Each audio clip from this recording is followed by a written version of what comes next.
ബഹുമാനപ്പെട്ട ഗൗസുൽ തങ്ങൾ ഉപ്പാപ്പ അവർക്ക് അവരുടെ ഉപ്പ ഇട്ട പേര്, അവരുടെ ജന്മന അവർക്ക് നൽകപ്പെട്ട പേര് അബ്ദുൽ ഖാദിർ എന്നാണ്. അബ്ദുൽ ഖാദിർ.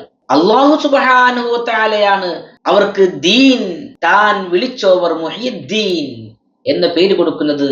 അങ്ങനെയാണ് മുഹീദ്ദീനായി അവർ അറിയപ്പെടുന്നത്. അതായത് ഹബീബായ റസൂലുള്ളാഹി സ്വല്ലല്ലാഹു അലൈഹി വസല്ലമ തങ്ങൾ ലോകത്ത് പരിശുദ്ധമായ ഇസ്ലാം ദീനിനെ പകർന്നു കൊടുത്ത് സ്വഹാബത്തെ കിറാമിലേക്ക് പകർന്നു കൊടുത്ത് റളിയല്ലാഹു അൻഹും, അവർ അത് താബിഈങ്ങൾക്ക് പകർന്നു കൊടുത്തു റളിയല്ലാഹു അൻഹും, അവർ താബിഈങ്ങൾക്ക് പകർന്നു കൊടുത്തു റളിയല്ലാഹു അൻഹും.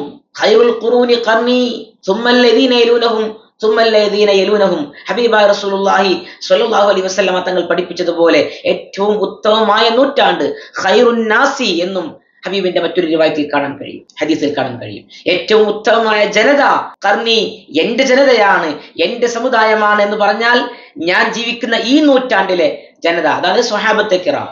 അതിനുശേഷം ഏറ്റവും ഉത്തമരായവർ ആരാണ്? സുമ്മല്ലദീന യലൂനഹും, അവരിലേക്ക് ഏറ്റവും അടുത്ത് നിൽക്കുന്ന നൂറ്റാണ്ട് താബിഈങ്ങളാണ്. സുമ്മല്ലദീന യലൂനഹും, പിന്നീട് ആ താബിഈങ്ങളിലേക്ക് ചേർന്ന് നിൽക്കുന്ന താബിഈങ്ങൾ.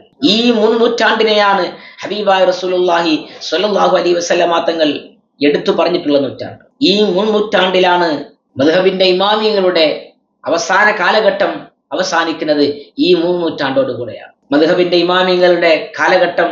ഈ 3 നൂറ്റാണ്ടിന്റെ അവസാനത്തോടുകൂടെ ആ കാലഘട്ടം അവസാനിക്കുന്ന സമയമാണ്. പിന്നീട് അങ്ങോട്ട് ഹബീബായ റസൂലുള്ളാഹി സ്വല്ലല്ലാഹു അലൈഹി വസല്ലമ തങ്ങൾ മുന്നറിയിപ്പ് നൽകിയതുപോലെ ഈ പരിശുദ്ധ ദീനിൽ പുത്തൻവാദികൾ കടന്നുകൂടുകയും പല വിധത്തിലുള്ള മാർഗഭ്രംശങ്ങൾ പലരിലും വ്യാപൃതമാവുകയും ചെയ്യും. അങ്ങനെ നാടിന്റെ നാനാഭാഗങ്ങളിലേക്ക് ഹബീബായ റസൂലുള്ളാഹി സ്വല്ലല്ലാഹു അലൈഹി വസല്ലമ തങ്ങൾ ലോകത്തിന്റെ വിവിധ ഭാഗങ്ങളിലേക്ക് ദീനി